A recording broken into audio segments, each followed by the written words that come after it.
Hey everybody, Deb and John here at Portland. We're at the Organically Grown conference, great Organically Grown Wine Conference. It gets to be a mouthful sometimes.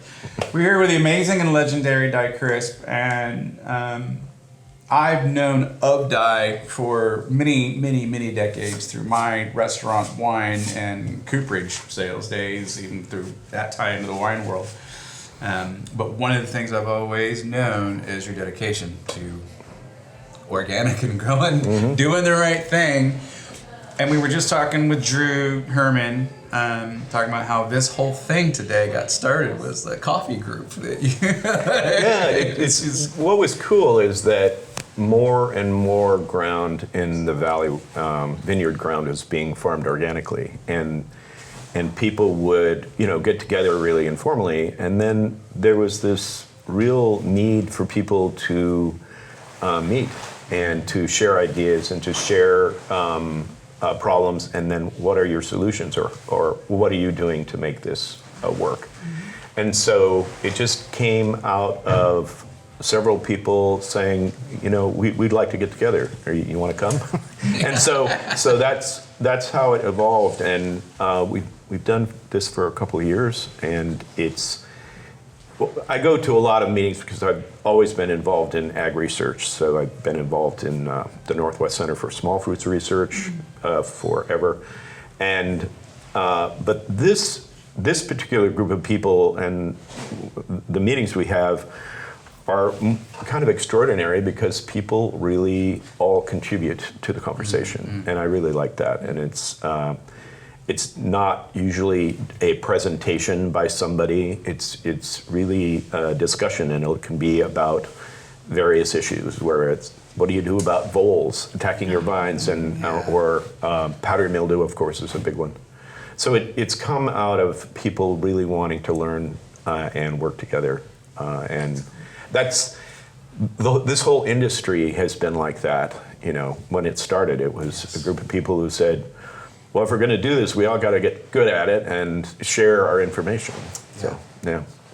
And it's just, we were talking with a few of the people in attendance that, not winery associated, but, just here to enjoy this and support this. And talking about, we're in a really special place in Oregon, not just in the vineyard world, but looking at ag as a whole, that the commitment to doing things better, like our percentage that we do here throughout the state versus some others, it's pretty impressive. It's amazing, and actually. It's really rad. There's that many people, which also means there's that much of the public who cares and and supports that. Yeah. I was saying earlier today, and I've said it often, my 30-something years of food and wine world, now being, in the magazine publishing world and all of that, it's not just that filter and that lens of now being a publisher, but the people want to know, I think, now more than ever, and how it's formed. Whatever it is and whatever's going on, they want to hear the story. They want to meet the person. They want to know this. Where is it coming from? How's it handled? It's important to people now, and as we sit here on spring just getting kicked off in March of 2025, it's a time to time stamp this. We're in a weird time right now. Yeah, that's the truth. Yeah. And that this is important, and that the people find this important, and then there is this group that you guys have that has grown now into this network of okay, let's get that word out there and spread that more, and just talking to Rob from Lumos, and just how can we get the farmer to the wine buyer or to the this and that, and start getting that connection, and it's these kinds of things that kick it off. It's a great event that they've put together here today, and he's been really instrumental in the group, because he takes notes and then he does this really detailed report, minutes of the meeting, and he's got a great sense of humor, and he's pretty hysterical. I don't know if you've read them, but they were very funny. But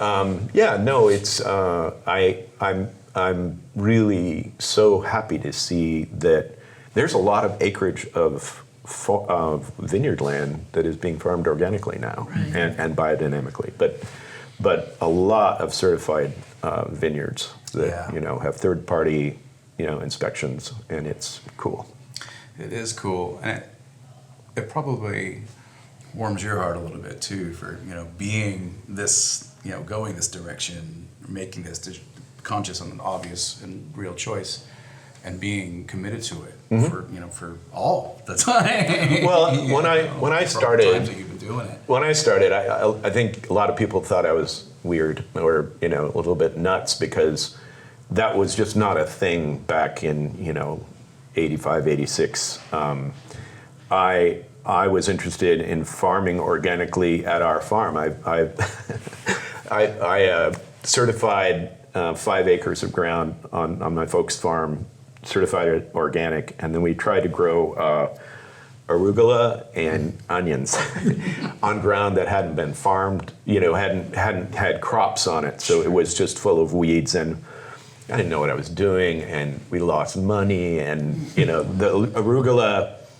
arugula doesn't have a lot of leafy surface as it is, but when it gets attacked by flea beetles, there's nothing left, and onions were not happening because competition, and I just learned a lot. But when I started doing vineyards in 86 with my folks' farm, and I worked with people in the southern Willamette Valley, and I just learned every job. My pathway is very different than it is for people now who can get an education and you can go to an institution and learn.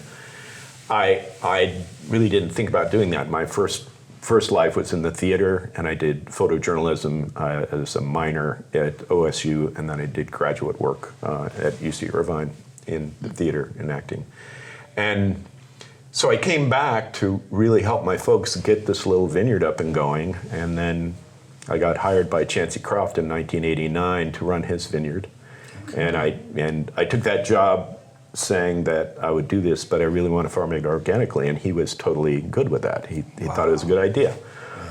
So I ran that vineyard for 8 years or so, and then I was at Kinsey for a season, and then I was hired by the owner of Temperance Hill, the Koo family, Edward Koo, to run Temperance. Yeah.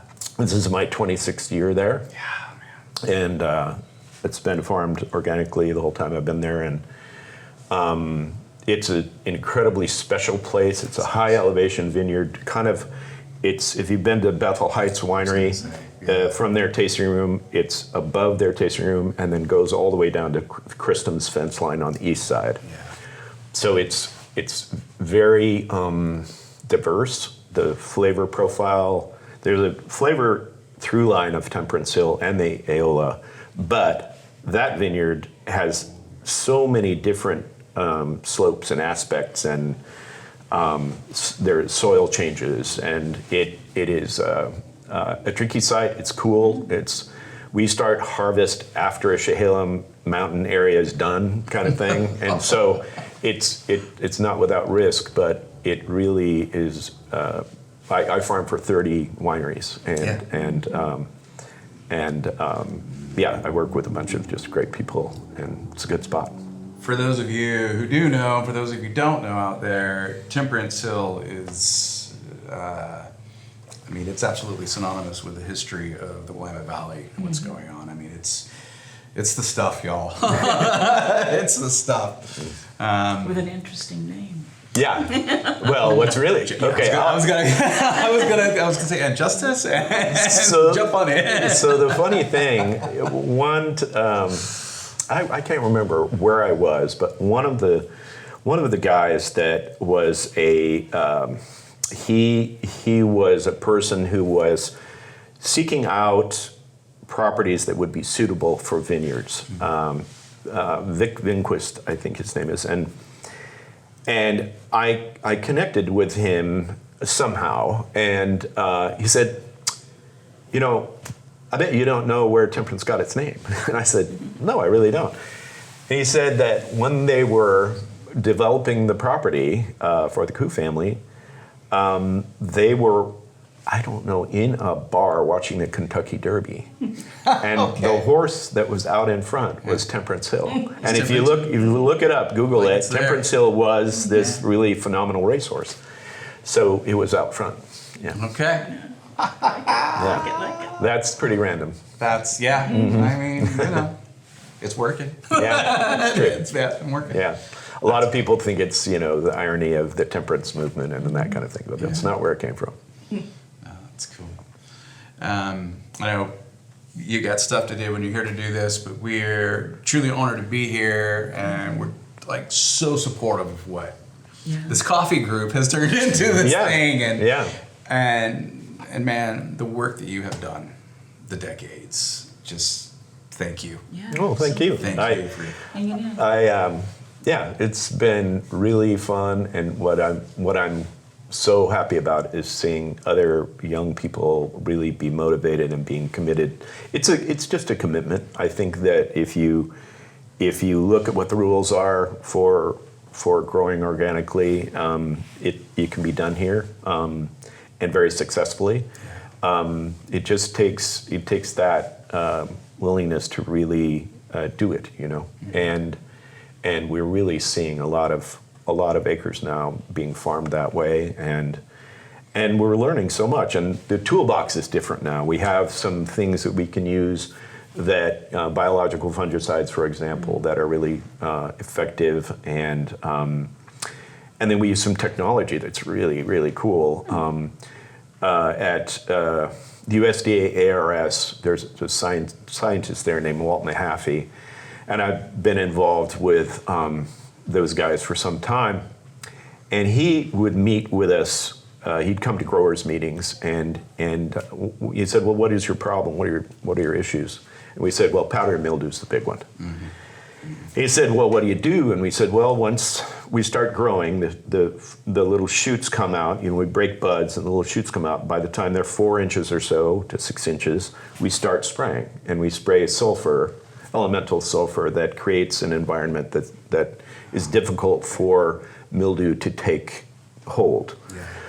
Yeah. And he said, but you don't know whether mildew is there or not. And we said, we don't. And he said, well, how about if we worked on sampling the air to see if grape powdery mildew is floating around? Brilliant. And we said, that sounds cool. Yeah. So what he did was he created these little traps. So like a spore trap that is a scientific one is an expensive thing. It's several $1,000s, and it has a spool of sticky stuff in there, and it timestamps it. And his idea was you create a box that has a little electric motor in it and a little cross arm with little holes in it, and they put little glass rods in there that were coated with goo, sterile goo, and you turn it on and it just spun there in the air, and these were held right below the fruiting area of the plants. So they would collect the rods and run PCR analysis on it for grape powdery mildew. So there was a lot of fundamental science that happened to make this possible. And then twice a week we'd get a reading. It's like no spores detected, no spores detected. Then they start to light off, and you know that, okay, there's 4 or 5 spores on this trap, and it started with 3 growers. It was myself, Ray Nuclo, and Lee Bartholomew, and we were all farming organically, and we all had one little block that we said we wouldn't spray until we saw the whites of their eyes, basically. Yeah. And so what we learned was we were spraying way too early. We probably confidently eliminated 2 sprays before we had to start going, which is big. Yeah. A spray in the Willamette Valley, think of all the vineyards, that's like $1 million worth of fuel and materials and people's time and tractors moving when the ground is soft. And so that led to, there was a presentation of some of this work. Lots of other growers said, hey, we want one of those traps on our place. Yeah. And so then it became a thing where we could see everybody's results, which gave us the sense of what is really going on in the valley with air movement and mildew. And so they use quantitative PCR, which means that it's 1 spore, 10 spores, 52, 10,000. And so you could really see pressure. And when the pressure develops, then we can change our spray interval, and we can also change the materials we're using. So it gives us this incredible tool that we didn't have. We're just flying blind. And that has led to much better outcomes in the vineyard. So we use this tool now. It's now a thing where a person does a service, and it's very accurate. That study now has led to this technology being used in every viticulture area in the world. And it also, as far as I know, and it's used in other cropping systems. Yeah, Yeah, I was going to ask. yeah, because hops and there are veg crops that are attacked by mildew. So it's used in research for a bunch of things. So that was one idea over coffee and talking with a researcher. And it led to less times the tractor was impacting. Absolutely, yeah, absolutely. Which is some of the real damage, as we all know, is us walking in the passes and the exhaust or the this. Absolutely. And Yeah, and I've always tried to buy equipment that would allow us to do two things at once, at least. So if we're using, say, an in-row cultivator, I can have on the back a flail and mow the rows that I want to mow at the same time.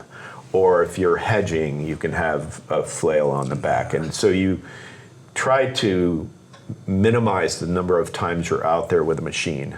I'm now using some over-the-row spraying equipment so that you're not running down every single row with a tractor. Okay. So yeah, there's a whole lot of things that we can do now that I couldn't do before.